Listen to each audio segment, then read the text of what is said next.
Eu sei que é difícil esperar, mas Deus tem um tempo para agir e para curar.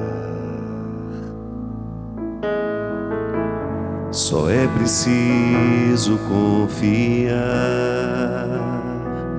Se a cruz lhe pesa, não é para se entregar, mas para se aprender a amar como alguém que não desiste.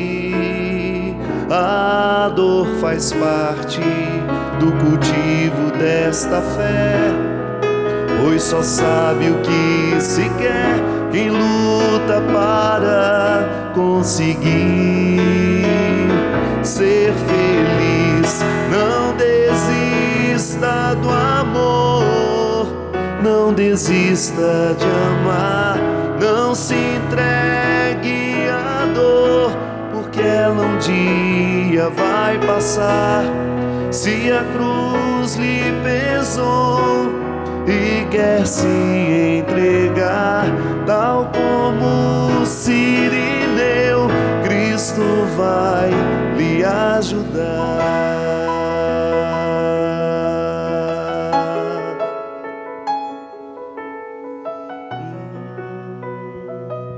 Eu sei, canta comigo, bem bonito, que é difícil esperar, mas Deus tem um tempo para agir e para curar. Só é preciso confiar. Só é preciso confiar. Se a cruz lhe pesa, não é para se entregar, mas para se aprender a amar como alguém que não desiste. A dor faz parte do cultivo desta fé, pois só sabe o que se quer quem luta para conseguir ser feliz. Não desista de amor, não desista de amar, não se entregue à dor, porque ela um dia vai passar. Se a cruz lhe pesou e quer se entregar, tal como o Cirineu, Cristo vai lhe ajudar. Não desista do amor,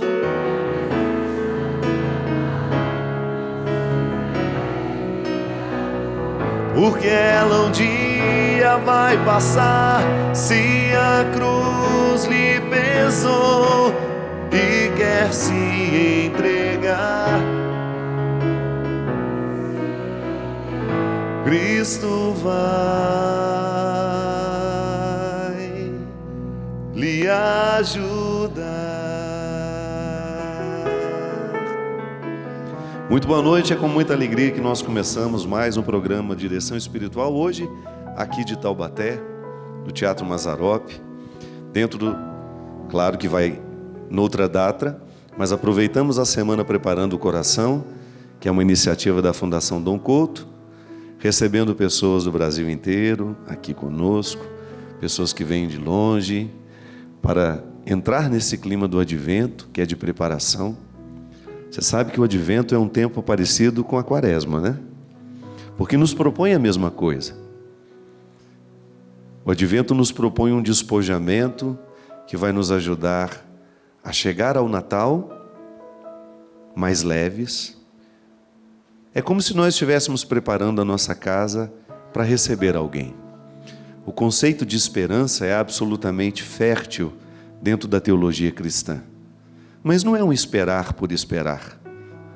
Moltmann, um teólogo que eu gosto muito, ele dizia que a esperança cristã, ela só faz sentido porque ela é operante. Não é um cruzar os braços e ficar aguardando as coisas acontecerem, não. Você sabe muito bem o que isso significa, porque na sua vida prática se aplica perfeitamente. Se você vai receber uma visita, você trabalha para esperar a visita. É uma espera operante. Enquanto se espera, prepara-se o bem-estar daquele que vai chegar. O advento é um tempo que nos prepara para que a gente tenha condições de compreender a simplicidade do acontecimento. Nós nos preparamos para compreender a simplicidade. Porque às vezes a simplicidade dá mais trabalho de ser compreendida do que as realidades mais complexas, que podem passar despercebido. São situações que você pode nem percebê-las. Uma simplicidade, ela é prenhe de ensinamentos, mas ela pede a nossa contemplação. Por isso que no advento, todas as liturgias que nós rezamos, todas as leituras que nós fazemos, elas estão sempre a serviço da construção dessa espera, desse preparo. Eu preciso preparar o meu coração, porque alguém especial vai chegar. E a gente sabe o significado de receber Jesus no Natal. Depois nós vamos nos encaminhar com Ele. Eu gosto de dizer isso. Na vida de todo cristão é sempre Natal. É a oportunidade que nós temos de receber Jesus menino, de com Ele crescer, de encaminharmos-nos pelas vias dolorosas, até chegar ao significado mais profundo da ressurreição, que é justamente o desafio de mantermos-nos vivos enquanto vivos estamos. Pode parecer redundante, mas não é não. Tem muita gente viva que já morreu. Não é assim que funciona? O desafio da religião é justamente soprar vento dentro de nós. Soprar o sopro que nos mantém vivos. É tão frutuoso você identificar na vida quais são as realidades que lhe mantêm vivo. Quais são as situações que sopram alma no seu corpo. Esse é o contexto das religiões. Quando nós saímos de casa na intenção de rezar, outra coisa nós não queremos senão soprar alma no nosso corpo. Buscar elementos, ritos que nos ajudem a viver. Às vezes eu me deparo com algumas escolhas que eu faço no meu dia a dia que são absolutamente contrárias ao ato de soprar vida dentro de mim. Às vezes eu me percebo me matando com aquilo que escolho ler, com aquilo que escolho prestar atenção. A isso nós chamamos de pecado, né? Que é tudo aquilo que fere a nossa vida. Quando eu compreendi o significado de pecado, eu retirei dele toda aquela carga moralista, pesada, que ao longo da minha vida eu escutei. Porque não me ajudava. Não me ajudava porque não me atribuía responsabilidades. Tudo isso me foi ensinado apenas como se Deus fosse um velho mal-humorado, que não gostasse de alegrias, que não tivesse satisfação em ver pessoas felizes. Um Deus que precisava mais psicólogo de nós do que nós. Um Deus meio doente da cabeça, né? Que se alegra de ver joelhos esfolados o tempo todo. Porque se eu não compreendo o significado de um joelho esfolado como um instrumento que me educa, que me disciplina, e aí você coloca todo o contexto dos sacrifícios humanos que nas religiões a gente pode fazer, pode usar como um benefício para a alma somente. Ele por ele mesmo, se Deus se alegra apenas com o gesto dos joelhos esfolados, então ele precisa de psicólogo, ele precisa de um bom terapeuta para curar-lhes os gostos. Não. Eu compreendo que o que me disciplina como ser humano repercute imediatamente na satisfação que Deus tem de me perceber. Gente, não precisa ir muito longe. A educação que vocês dão aos filhos Qual é o resultado dessa educação? Qual é o fruto daquilo que vocês investem nos filhos de vocês? É a satisfação de vê-los bem, não é não? Não é isso que vocês esperam? Que bom, no momento certo eu interferi na vida do meu filho, eu ajudei a esclarecer, eu ajudei a decidir aquilo que hoje o faz feliz. Essa é a maior realização que um pai pode ter, de perceber que interferiu na hora certa na vida do seu filho. A religião é a mesma coisa. São os instrumentais por onde Deus também vem nos instruir, para que a gente tenha condições de ficar realizados, satisfeitos como pessoas. A gente ir buscando no nosso dia a dia aquilo que de fato tem um poder educador sobre a nossa vontade. É simples de entender. E isso nem é cristão, viu? Vem antes do cristianismo. Aristóteles já falava da necessidade que o ser humano tem de educar a sua vontade. Então, até os ateus também podem se beneficiar desse ensinamento, que foi completamente assumido pelo cristianismo. A nossa prática religiosa tem filosofia na sua raiz. Esse foi o grande trabalho de Agostinho, Tomás de Aquino, que foi lá buscar no conhecimento acumulado pela humanidade, quando Jesus nem era nascido, quando nós ainda não estávamos em contato com essa revelação divina que nos diz que Deus quis ser um de nós, andar entre nós, falar-nos uma linguagem que nós entendemos. Estava lá na raiz. Aristóteles dizia que se uma pessoa quiser viver de forma harmoniosa, ela tem que educar a sua vontade. Educar o desejo, eu gosto de dizer. Você começar a perceber que você é um território a ser educado. Você sabe que para mim foi uma surpresa estar na Alemanha, lá em Schoenstatt. Como é que fala? Schoenstatt. Não é que a irmã fez tanto exercício para eu aprender a falar bonitinho. Eu não queria decepcioná-la, mas acabei decepcionando. Eu confesso para vocês que eu ouvia muitas vezes falar de mãe rainha vai para lá, mãe rainha vem para cá, mãe rainha é recebida naquela casa, mãe rainha é recebida na outra casa, mas eu desconhecia a belíssima inspiração que gerou essa devoção. O padre daquele lugar onde nós estivemos, quem esteve comigo sabe, um dia reuniu os seus seminaristas.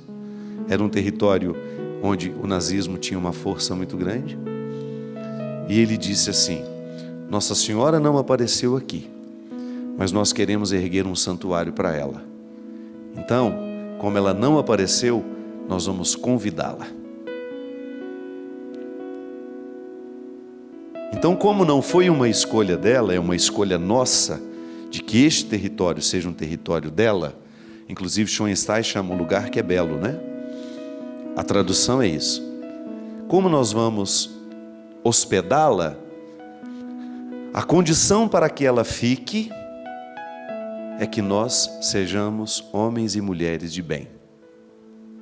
É a nossa conduta que fará Nossa Senhora estar entre nós. Você quer uma coisa mais cristã do que isso? Eu evocar diariamente a força da minha vontade para me educar, para ser um homem bom, para ser um homem justo, para ser um homem que faz escolhas pela vida, que promova a vida que está em mim, que promova a vida que está no outro. Essa é a atitude cristã, e ser genuíno, genuinamente cristão. Não tem nenhum adorno aqui que possa complicar a compreensão. Não tem nenhum outro acréscimo de teologia que possa complicar o que acontece lá naquele território. Qual é a grande mística de Schoenstatt? É que as pessoas se convençam de que onde nós estivermos plantados é nossa missão construir um lugar onde Deus queira ficar. Sabe, fazer na minha casa, Schoenstatt, um lugar onde Deus queira estar. Da mesma forma como eu também gosto de estar onde eu me sinto bem. E o que me faz me sentir bem? O que as pessoas me provocam. Não é assim que funciona? É quem lhe deixa à vontade, é quem lhe permite ser verdadeiro. Eu posso ser este lugar para alguém, o outro pode ser este lugar para mim. O Milton Nascimento já falava, né, que amigo é o melhor lugar. Por isso, porque não há uma satisfação maior do que você estar ao lado de pessoas que lhe provocam a melhor parte, que tornam o seu coração Schoenstatt, um lugar bonito, onde a gente gosta de estar. E eu também posso, ao longo da minha vida, sem ter nenhuma consciência disso, sem ter acesso a essa beleza do Evangelho, viver o contrário de tudo isso. Viver para expulsar, para provocar o que há de mais nocivo, para provocar as injustiças, para provocar a mentira, para provocar a maldade. Sim, o tempo todo nós vemos isso por aí. Nós presenciamos isso por aí. E é por isso que nós precisamos ficar atentos ao contexto onde nós estamos plantados. Passar no crivo todos os dias. Quais são as influências que você tem sobre mim? Você olhar um por um na sua casa. O que é que você provoca em mim quando eu lhe dou acesso à minha vida? Você constrói Schoenstatt em mim? Ou você expulsa o que é belo, o que é favorável, o que é saudável? O padre foi muito sábio ao propor isso aos seminaristas. É uma mística naturalmente pautada no Evangelho. Nossa Senhora não assume o lugar de Jesus. Ela é a mestra que tem o menino no colo. E eu achei muito bonito, porque logo quando nós chegamos lá, e a irmã que nos recebeu com muita simplicidade, ela disse assim: preste atenção na imagem de Nossa Senhora Mãe Rainha. O que lhe chama a atenção nela? É o olhar, né? Aquele olhão assim aberto. E ela fala assim: se você vai para a esquerda, se você vai para a direita, se você vai lá para o fundo, em qualquer ângulo que você olha para essa imagem, ela está olhando para você. Tudo bem, eu já sabia que era assim. O artista que pintou aquela imagem tinha essa intenção: colocar na mulher, colocar na Nossa Senhora um olhar penetrante e abrangente, não um olhar que olha para um lugar só. Mas aí a irmã, pela própria sensibilidade que ela tem e pela facilidade que ela tem de falar das coisas simples, ela mexeu no meu coração de uma forma tão definitiva sobre aquele lugar, a ponto de eu dizer, quando eu terminei de ouvir a frase, falei: meu Deus, eu fiquei 15 dias fora de casa.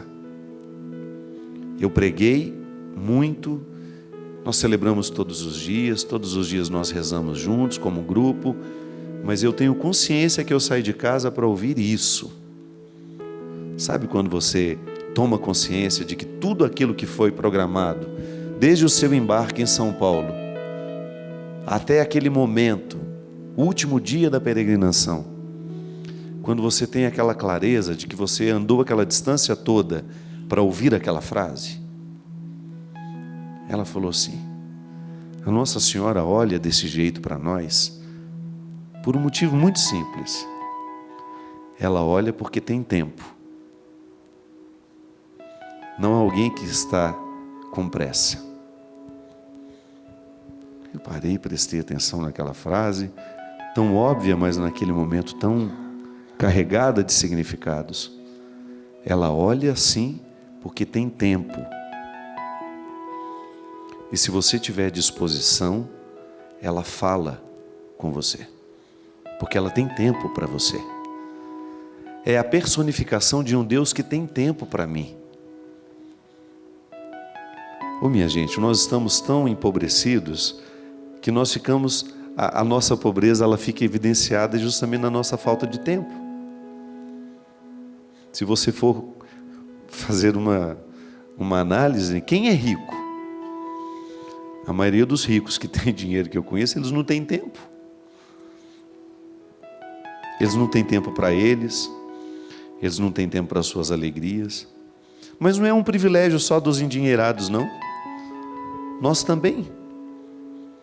Como nós estamos carentes de tempo. E de repente você é colocado diante de um Deus que tem tempo para você,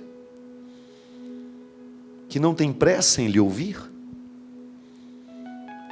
que não tem pressa, alguém que está disposto a lhe ouvir. Aí aquilo mexeu comigo e começou a provocar dentro de mim algumas coisas. Aquele dia, até sair daquele lugar, eu confesso que eu recolhi um cesto de aprendizados. E um deles foi esse. Deus me educa através de sua mãe. Uma pedagoga. Porque ela aprendeu também. Me ensina virtudes que, se eu prestar atenção na vida de Nossa Senhora, como eu recolho virtudes dessa mulher, que me servem de exemplo. E o mais interessante, tem no colo o menino do Natal. O menino do Natal já está com ela. É o que ela quer, ao final de tudo, nos oferecer. Passa pela nossa vida, fala-nos ao coração, para que depois a gente tenha condições e disposição de receber o menino no colo. E com o menino no colo, a gente ir buscar tudo aquilo que precisamos buscar, para que tenhamos o que o Evangelho pode nos dar.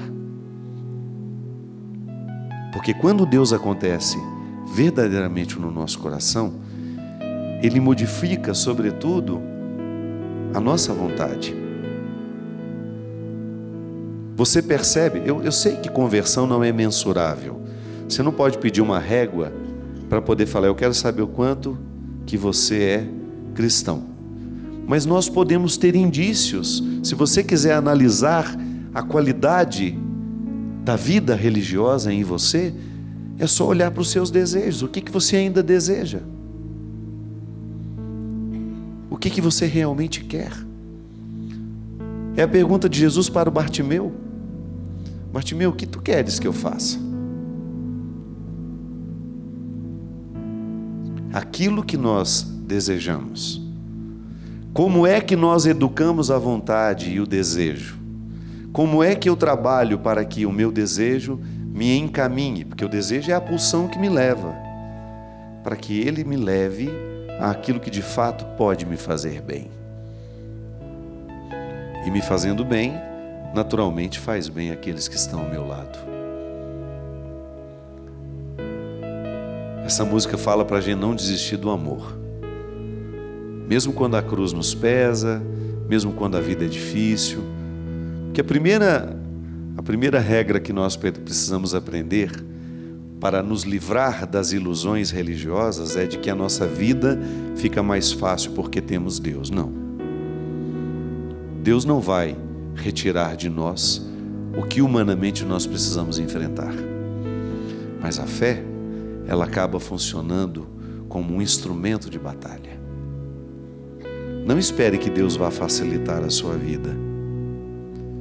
Da mesma forma como um pai não pode facilitar a vida do filho, porque seria uma irresponsabilidade, porque o impediria de amadurecer. Ele vai dar o suporte. Aí sim. Aí nós estamos falando de uma fé madura. Não me priva do sofrimento, porque humanamente ele não pode me privar. São escolhas. Eu planto um pé de laranja, eu não posso esperar colher morangos. Às vezes as pessoas plantam laranja e querem colher morango, e acham que Deus é obrigado a dar os morangos para ela. É só uma criada de vergonha na cara e a gente vai ver que nós estamos pedindo o que não nos cabe pedir. Ah, padre, mas e aquela história de que Deus faz o impossível? Sim, Ele continua tendo o direito de fazer o impossível. Mas não se esqueça que Ele continua tendo o direito de exigir que a gente plante do jeito certo. Eu tenho o direito de esperar pelo impossível, tenho. Mas eu só espero pelo impossível depois de ter feito tudo o que foi possível. Aí é maduro assim, pensar assim. Deus não me livra da batalha. Ele apenas batalha comigo. Me fortalece. Então eu não posso desistir. Eu não posso desistir e eu preciso fortalecer o meu desejo, eu preciso fortalecer a minha vontade diariamente, para que eu dê conta de tudo aquilo que faz parte das minhas demandas. Então, se a cruz está pesada, não tem que reclamar da cruz. Faz parte da minha vida. Se você for ver, todos nós aqui estamos de alguma forma carregando uma cruz. Você não é mais bonito que os outros. Por que você não teria de carregar uma também? E a cruz, ela está diretamente ligada ao que escolheram por nós ou que nós escolhemos. Não adianta. Agora fique tranquilo. É essa mesma cruz que lhe ajuda na travessia, quando você precisa chegar do outro lado. Pode observar, as pessoas mais interessantes que você encontrou pela vida são aquelas que souberam lidar bem com suas cruzes. São aquelas que não desperdiçaram a oportunidade de sofrimento que o sofrimento trouxe, de lhe fazer crescer, de lhe colocar um brilho nos olhos. São as estradas difíceis que lhe tornaram um bom caminhante. Estradas fáceis não nos tornam bons caminhantes. Agora, quando você tem um trajeto difícil, é igual quando eu percebo que uma pessoa está em crise. Ela fica apavorada, né? Calma. O crisol é fundamental para a purificação. Você vai jogar fora tantas coisas excessivas que hoje você nem percebe que tem. A crise vai deixando a gente nu. Você não vai poder reter o que não é daquela hora. A crise é fundamental para o nosso crescimento. Na psicologia a gente tem até as crises normativas. O que são as crises normativas? São as crises sem as quais você não muda de fase. Se você não vive a crise normativa da adolescência, você será eternamente um infantil, querendo que o mundo se adapte aos seus desejos, às suas vontades, às suas cores, aos seus tamanhos. Pois vem a crise da meia-idade. Você começou a perceber que está tudo despencando, não é mais como era antes, né? Ah, se você não tiver sabedoria para viver esse momento, você não percebe os benefícios da maturidade. Aí você não percebe, você não usufrui dos benefícios que o sofrimento traz, claro. Você é outra pessoa. Não é bom tornarmos outros. Essa crise, ela é fundamental. Aí de repente você está passando uma crise no seu trabalho, com as pessoas que estão próximas a você, uma crise no casamento, uma crise naquela amizade. Tudo, se você quiser, é um fator determinante para a mudança de rumos, de perspectivas. É como ser expulso do paraíso. Mas não desiste.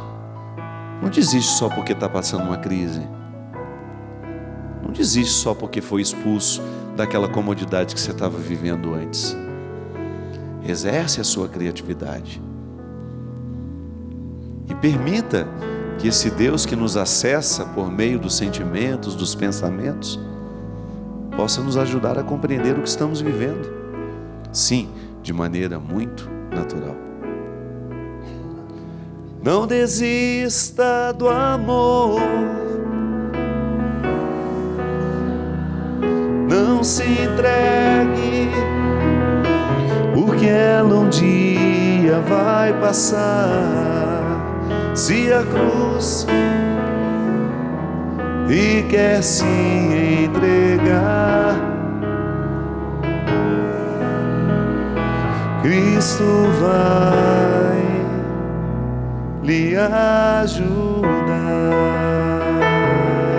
E tem outro detalhe: se nós vamos ser ajudados da mesma maneira como Jesus foi ajudado por Cirineu, não adianta. Quem vai ser crucificado ao final é o dono da cruz. Eu não posso impedir, muitas vezes, a crucifixão. Ah, mas como é bom a gente colocar na cruz o que precisa ser morto. Em mim. Às vezes Deus me ajuda a carregar a cruz para depois me dar coragem de crucificar o que na minha personalidade precisa morrer para nascer virtude. Você sabe que o defeito, também para Aristóteles, era a base da virtude. Se eu crucifico um defeito, eu posso esperar pela ressurreição uma virtude. Se eu sou capaz de crucificar em mim aquilo que não merece viver, é natural que depois uma virtude venha para substituir o que foi crucificado. Nós vamos para um rápido intervalo e a gente volta já já com o programa Direção Espiritual.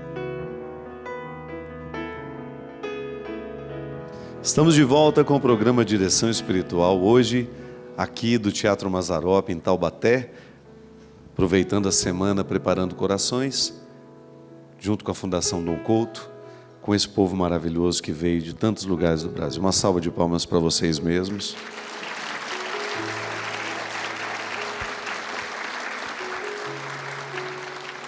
Você já se aplaudiu, não? Alguma vez você já fez alguma coisa que você chegou no espelho? Parabéns para você, né? Ou então precisamos aplaudir quem está do lado, né? Isso.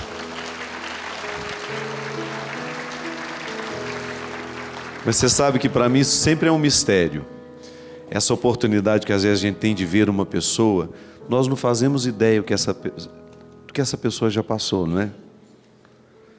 Tantas histórias, tantos sofrimentos, tantas lutas. Se tivesse o direito à palavra, quantas coisas nos ensinariam. Para mim é sempre um mistério humano estar diante de alguém que eu desconheço, mas que eu sei que ali tem muita estrada já vivida e certamente muitas histórias que me fariam crescer como pessoa. Eu sempre gostei muito de ouvir. Hoje eu não tenho praticamente tempo mais. E às vezes quando tenho tempo estou tão cansado que quero ficar quieto e calado. Só escutar o que o outro não diz, né? A linguagem do olhar, do carinho, que abraça, mas eu me lembro que às vezes eu passava, no meu tempo que fazia atendimento lá em Formiga, no meu primeiro ano de padre, ia muito para lá, na paróquia, começava a atender às 8 da manhã e até às 6 da tarde, o dia inteiro ouvindo. Meu Deus do céu, quantas histórias que eu dizia assim, esses bastidores mereciam ser conhecidos. Nós conhecemos tanta barbaridade, porque são noticiadas o tempo todo, mas e essas histórias que ninguém conta?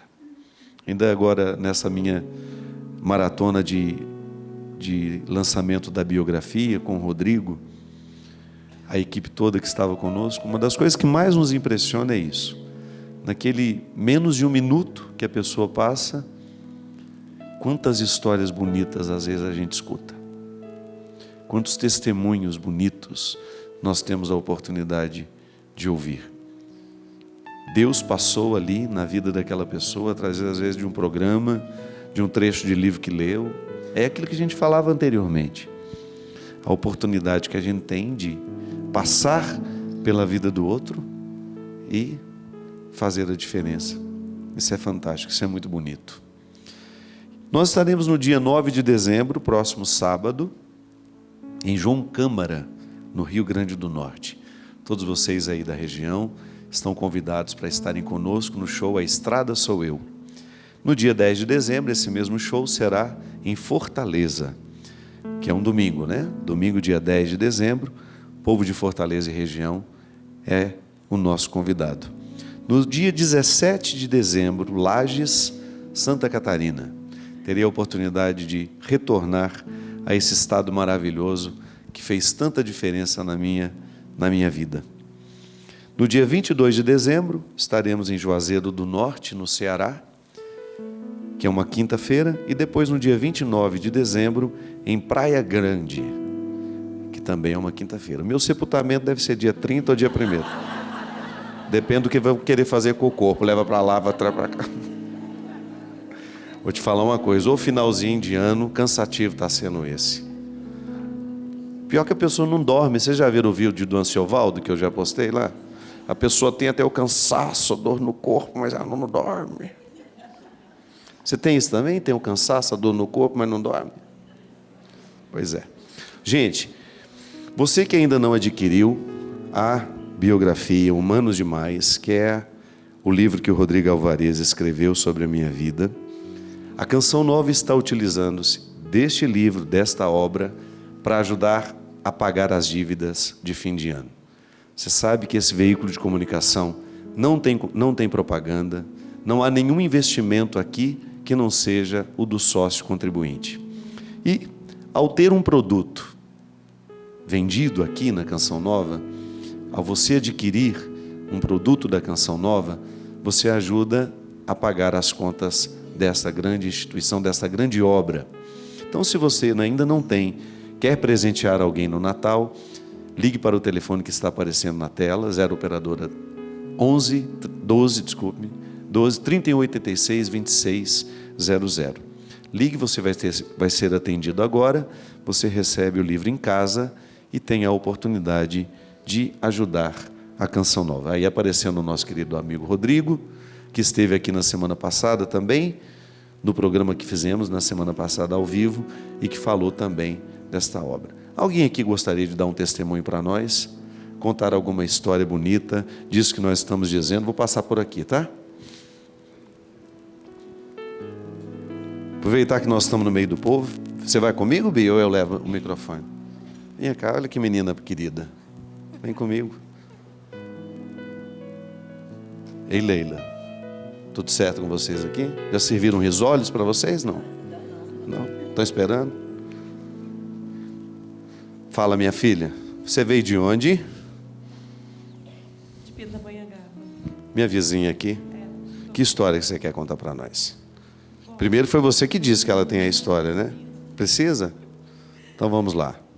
Na realidade, eu estou realizando um sonho hoje de conhecer o Senhor. Eu estou 1 ano em tratamento de depressão. Cheguei para no hospital porque eu tomei muitos remédios, não na intenção de me matar, mas assim de dormir por uns dias, mas acho que não era a minha hora de morrer. E continuei em tratamento, mas comecei a me autoflagelar, me machucar. O médico queria me internar. Meu marido não deixou, disse que ia tomar conta de mim em casa. E eu fiquei num quarto, não queria ver ninguém, receber ninguém, falar com ninguém. E ele começou a mandar as músicas, as palavras do Senhor. E minhas filhas ligavam o meu celular, porque eu não queria nada. E eu ficava escutando. E, de certa forma, assim, parece que estava falando exatamente para mim. Parecia que o Senhor estava conversando comigo, falando que eu tinha que reagir, que eu tinha que sair dali, que meus filhos, minha família precisavam de mim. Foi difícil. Saí da crise mais forte, voltei a trabalhar, que assim, eu amo o que eu faço, e continuo o tratamento, ainda de vez em quando tenho umas crises, mas nada tão grave. Então, assim, foi milagre de Deus, através da palavra do Senhor, pelo celular. que tirou eu de dentro do quarto escuro. Oh, que maravilha! Como é que é o seu nome? Lucimar. A Lucimar. Imagina, você é filha dela? Como é que é o seu nome? Pode falar seu nome. É Larissa. Larissa. Pode, claro.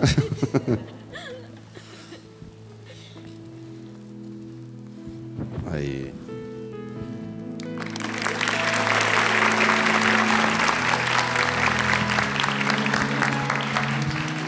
Você sabe que uma coisa que me motiva muito a continuar fazendo o que eu faço é a gente perceber o tanto que uma palavra tem o poder de expulsar os nossos demônios. Quando eu falo demônio, não estou falando da instituição, não. O chifrudo que já vem na nossa cabeça. Não. Tudo aquilo que por um motivo ou outro acaba quebrando a nossa inteireza, né? Você já deve ter me escutado falar que diabolos, no grego, é tudo aquilo que separa, tudo aquilo que retira a harmonia. E às vezes nós vamos ficando, Lucimar, entristecidos, nós vamos criando dentro de nós espaços favoráveis àquilo que é diabólico. É claro que uma depressão precisa ser bem estudada, precisa ser bem investigada. Tem motivos químicos para a gente ficar deprimido, né? Às vezes está faltando sais minerais, está faltando as substâncias que o corpo precisa, por causa do nosso jeito de viver, por causa do excesso de estresse, por causa da alimentação, falta disso, falta daquilo. Mas às vezes não. Às vezes é uma permissão inconsciente que nós vamos fazendo e de repente nós não temos mais alegria, nós não temos mais vontade de sair do quarto. E aí vem alguém que nos oferece uma palavra que tem o poder de quebrar dentro de nós aquilo que está nos oprimindo. Você sabe que às vezes eu experimentava isso dentro da sala de aula como professor? Era impressionante como muitas vezes uma informação que nos chega pelo conhecimento, seja pela filosofia, seja psicologia, seja qual área que você tem a oportunidade de ajudar o outro a conhecer, quando ele quebra o poder daquilo que nos torna ignorantes, nós ficamos muito mais livres. Jesus já falava sobre isso, ele dizia: conhecereis a verdade e a verdade vos libertará. Às vezes nós passamos um tempo precioso da nossa vida pautados em equívocos. Às vezes até uma importância excessiva que eu dou a alguém. Isso é um equívoco. Ninguém pode ser mais importante do que aqueles que de fato significam na minha vida. Não faz sentido eu colocar uma pessoa que nem é do meu círculo, não faz parte da estrutura da minha vida, eu coloco uma importância maior nele do que naquele filho que eu tenho do meu lado, ou do que na pessoa que está mais próxima a mim. Quando eu transfiro a importância, de repente alguém vem e nos diz isso: você não acha que você está valorizando demais determinada situação em detrimento de outra? Aquilo quebra a sua maneira única de ver, de enxergar, e você naturalmente fica livre para tomar uma decisão que modifique. Então, às vezes, muitas nossas tristezas, as situações que nos jogam para baixo, estão muito ligadas até mesmo a uma maneira deficiente de enxergar. E o outro nos alarga os horizontes. Que bom, a gente fica feliz que hoje o Evangelho chega até através do celular, né? O capeta chega também, mas o Evangelho chega. Mais alguém quer dizer alguma coisa? Gostaria? Por gentileza aqui.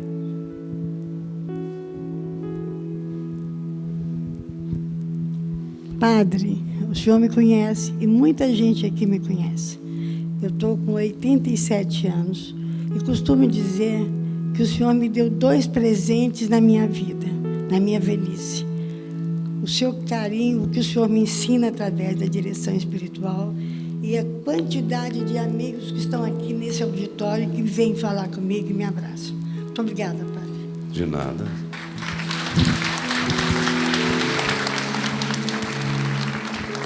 Bom, isso vai fazendo amigos, né? Vamos encontrando, vamos estabelecendo vínculos, porque tudo isso é importante para a gente poder, que às vezes a gente, ao final da vida, a gente pode pensar, eu não tenho mais o que fazer.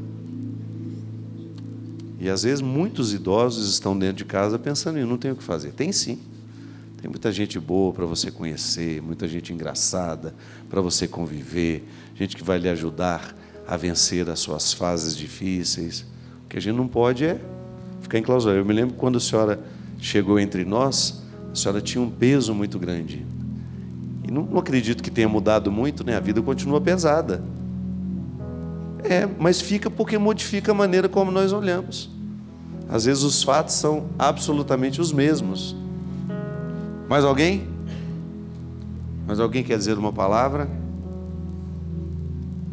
Onde? Passa para ela. Não quero ficar fazendo elogio para mim, não. Quero que você conte uma história de superação. Que contra o elogio você não tem como se defender, né? Eu conheci você, Padre Fábio, de uma forma diferente. Eu resolvi, assim, sem pensar, me mudar para Passa Quatro. Eu tenho o hábito de ir para Iruoca, para o Vale do Mato Sul, e eu entrei em Passa Quatro para descansar, dormir lá, e eu decidi que eu ia morar para lá.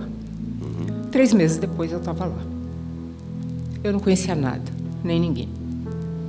Mudei. Aí, 1 ano e meio depois, eu comecei a entrar em desespero. Mas fui ficando. Meus filhos perguntaram, mãe, você quer mesmo? Os filhos continuavam morando na outra cidade. Em São Paulo. E olharam para mim, mãe, você quer isso mesmo que você quer? Porque eu tenho um filho da sua idade. E falei, Aí eu estava mal para burro, e a televisão não tinha nada. Aí eu sentei para arrumar uma gaveta, que eu detesto, de costas. Você detesta a gaveta ou arrumar a gaveta? Arrumar a gaveta. Os dois. Às vezes tinha implicância da gaveta, né? Não, os dois. Não fecha direito, uma coisa assim. E aí eu fiquei de costas e comecei a arrumar. Eu saí da religião católica quando eu tinha 14 anos.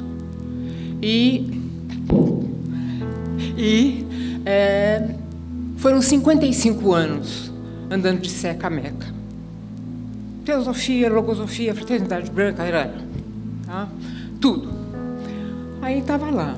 De repente, eu começo a ouvir alguém falando de Jesus. Aí eu falei, gente, mas o meu Jesus é esse aí. E virei. No que eu virei, eu dei de cara com você. Eu falei, nossa, quem é esse jovem padre? Você não me, como é que se diz? Você não me entusiasmou pela sua beleza, absolutamente. Você me entusiasmou pela sua palavra. Pela palavra. Palavra de Deus através de você. Tá? Mas como eu já tinha feito a burrada de me mudar assim rapidamente, eu disse não. Aí comecei. Programa de direção espiritual toda quarta-feira, durante 3 anos.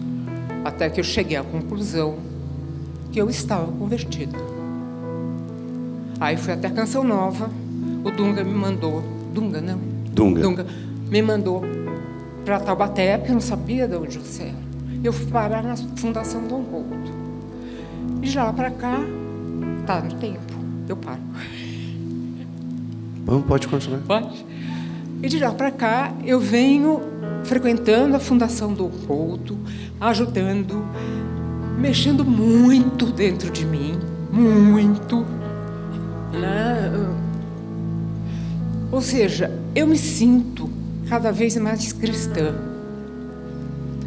E isso é muito importante para mim, porque a convivência com meus filhos se tornou muito difícil por causa dessa decisão minha, né?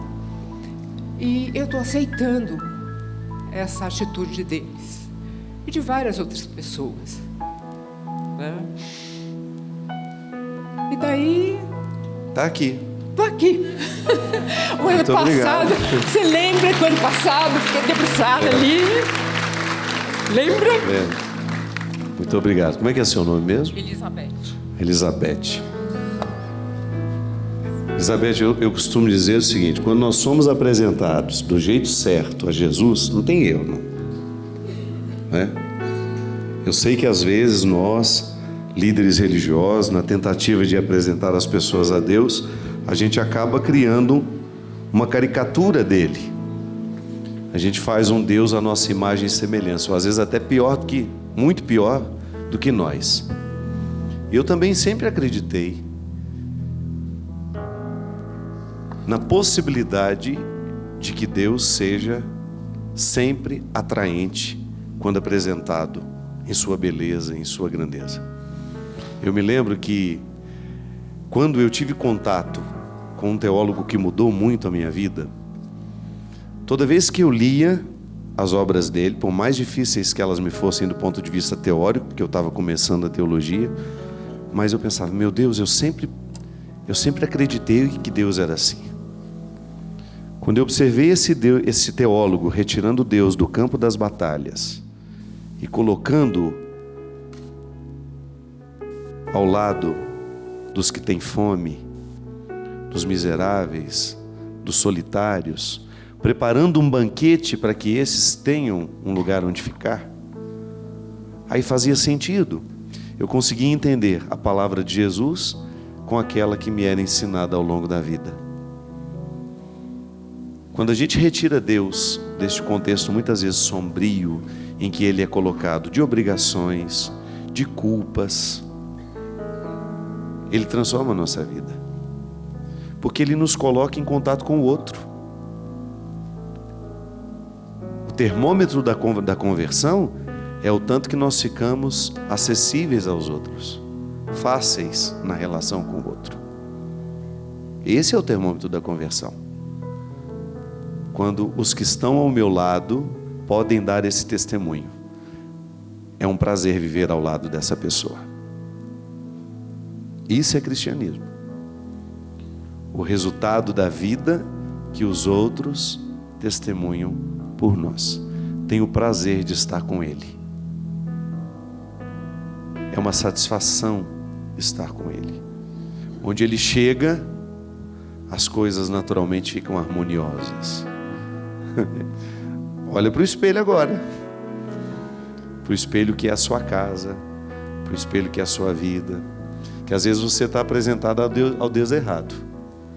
Se esse Deus não tem acesso à sua personalidade, se esse Deus não muda o seu jeito de falar, se esse Deus não muda o seu jeito de pensar, se esse Deus não lhe torna acessível aos que precisam de você, se esse Deus não lhe torna amável, se esse Deus não lhe trava a língua para a mentira, para a calúnia, para a agressividade, para o comportamento que tantas vezes fere, machuca, se Deus não lhe arranca do fosso das misérias, dos ciúmes, das vaidades, das prepotências, precisa rever o Deus a quem você foi apresentado. Porque pode ser que você esteja levando sobre você muito mais um fardo do que um benefício. Eu acho muito triste quando nós descobrimos que a nossa experiência religiosa, ela é muito mais fardo do que benefício. Se tem uma coisa que me alegra, é quando eu olho para este evangelho aqui e eu vejo nas palavras de Jesus um facilitador para a minha humanidade. Ele me humaniza. Ele me torna um ser humano mais leve. E isso no meu grupo de trabalho. Sempre digo isso lá. Toda vez que eu preciso pensar sobre a qualidade do meu cristianismo, eu preciso ouvir as pessoas que são próximas a mim. Eu sou insuportável? Eu sou uma pessoa difícil? Eu sou uma pessoa egoísta? Eu sou uma pessoa difícil de lidar? Isso tudo é termômetro para a nossa conversão. Porque se não for, minha gente, vamos pegar a nossa viola, vamos empacotar e vamos tocar em outro lugar. Porque não é cristianismo. O cristianismo só é de fato verdadeiro em nós, à medida em que nós somos transformados por Ele. Ai, padre, que palavra difícil. É difícil para mim também. Às vezes eu não durmo com ela. Me incomoda. Às vezes eu chego ao final do dia e falo, meu Deus do céu, eu não fiz nada do que eu deveria fazer. Quando eu percebo uma grosseria em mim, quando eu percebo uma arrogância em mim, como isso me faz mal. Quando eu percebo que eu magoei alguém, não magoadinho não tem medo não. Ai, me falou. Não, tô falando disso não. Não tem paciência com carência não, porque cada um cuide da sua. Eu tenho as minhas, eu tenho que dar jeito nelas. O magoadinho comigo não funciona. Quando eu falo de fato, quando eu observo de fato que eu feri alguém com o meu jeito de ser. Ele nem olhou para mim, não estou falando disso não. Estou falando de vida, de questões sérias. Ele não tirou foto comigo. Não estou falando disso também não. Falando de vida real, problemas reais. De eu não lhe tratar com o respeito que você merece, de eu dizer uma palavra que eu sei que lhe ofendeu, de lhe fazer um julgamento. Estou falando disso. Quando nós somos um porco-espinho dentro da casa que a gente frequenta. Quando nós somos um temperamento insuportável e a gente não se acusa disso mais. Quando nós somos uns mimados que não aceitam mais as correções que precisam receber. Precisamos receber. Quando nós não estamos nem um pouco atentos com a imaturidade que nós nos permitimos na nossa relação com os nossos esposos, com os nossos amigos, com os nossos filhos. É disso que eu estou falando. Se eu sou cristão, eu preciso me incomodar com isso sim. Se eu roubo 1 centavo do troco, eu tenho que me acusar disso. Se eu te engano, ainda que seja na mínima situação, eu tenho que me acusar disso sim. Porque senão, não é cristianismo. Elizabeth, quando nós temos contato com a palavra de Jesus e com a força da presença dele na nossa vida, nós ficamos atentos. E a gente não desiste não podemos desistir. Não desista dos embates que você precisa viver para você ter condições de chegar à sua melhor versão, ao melhor que Deus tem em você. Que a bênção do Deus Todo-Poderoso seja derramada sobre nós. Ele que é Pai, Filho e Espírito Santo. Amém. Até a semana que vem, se Deus quiser. Não desista do amor, não desista de amar, não se entregue à dor, porque ela um dia vai passar. Se a cruz lhe pesou e quer se entregar, tal como Sirineu, Cristo vai lhe ajudar. Não desista do amor, não desista.